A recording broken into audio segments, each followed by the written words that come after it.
Hi, Jennifer. How are you? I'm great. How are you? Good. Thank you for joining us on Film Fiend today. Absolutely. My pleasure. I have to tell you, first off, I saw the movie last week. By far the best film I've seen this year. Oh, that's awesome. Thank you. It was absolutely terrific. I'm also a huge House and How I Met Your Mother fan, so forgive me if I geek out on you. That's all good. I appreciate it. Thank you. Okay. My first question is, one of the things I really liked about the film was you aren't playing the typical supportive but silent wife role.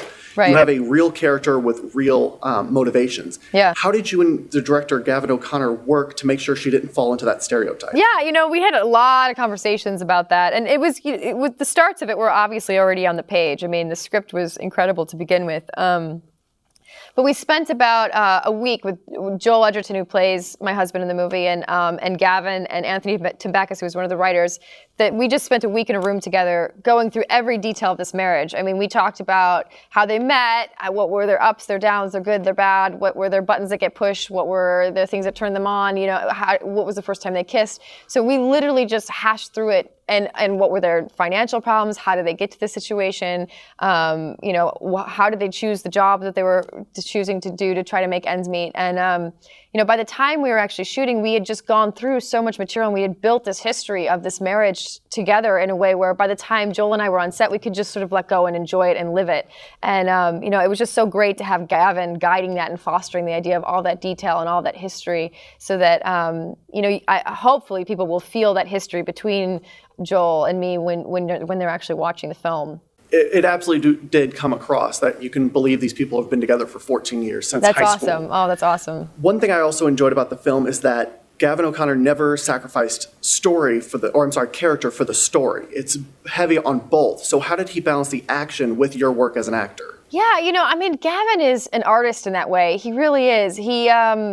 He's so passionate about these people and so passionate about making sure that they were genuine and authentic and relevant to what was going on in the country and in the world right now in terms of some of the financial stuff. And, I think he certainly draws on some life experience with some of the family stuff that's going on. I mean, I don't really know the details of his personal past, but he certainly seems fascinated with the father-son dynamic and what's going on there. And, it was just, to him, it was so effortless to balance the two. And I think we were just lucky to be able to fall within that and just really focus on doing our jobs as actors and letting him sort of guide and mold and shape the balance of those two things.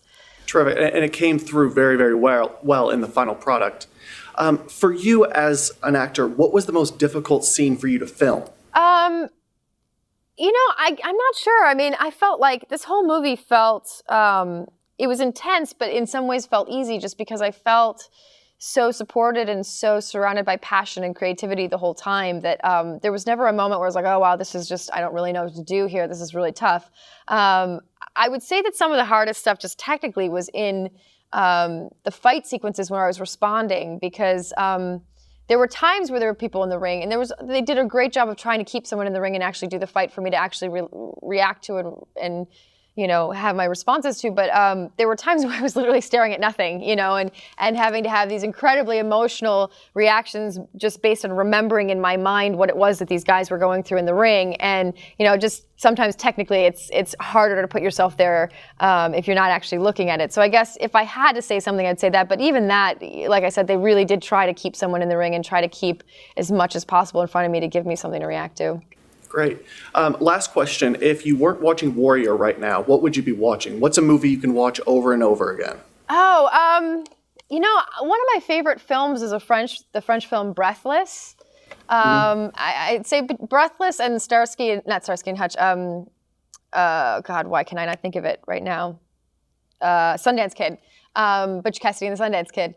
Those two films are films that I've probably watched 50, 60 times each. I mean, they're just movies that are my staples, my go-to movies when I want something great to watch. And I recently just rewatched Breaking the Waves, which is intense and heartbreaking, but man, some powerhouse performances. So I could probably go on and on for a long time about movies that I love, but I'll leave it at that. Great. Well, thank you so much. Again, the movie is terrific, and good luck with everything, and thank you for joining us today. Sure. Thanks for having me.